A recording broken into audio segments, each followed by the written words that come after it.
the importance of doing what God tells you to do, I was at this church. We gave altar call. Pastor standing right here. I'm standing right here. Some of you have heard this. And the Lord said, you see that lady back there? Do not pray for her. I was like, oh.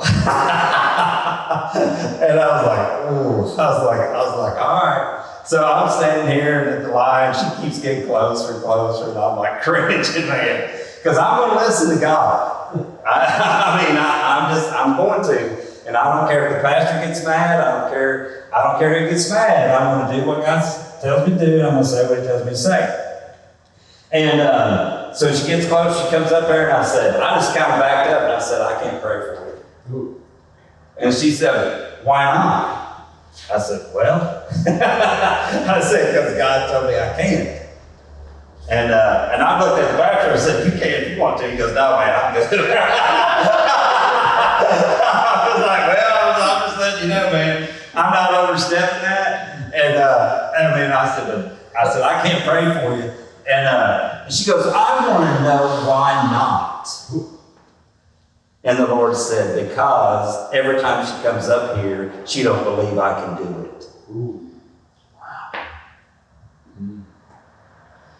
And I told her that, and I said, that's what the Lord just said. Every time you come up here, you don't believe he can do it.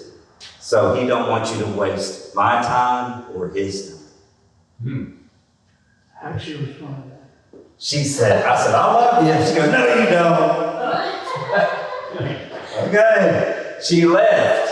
I was called back. I thought, well, I'll never be back here again. Which is totally fine with me. I don't care.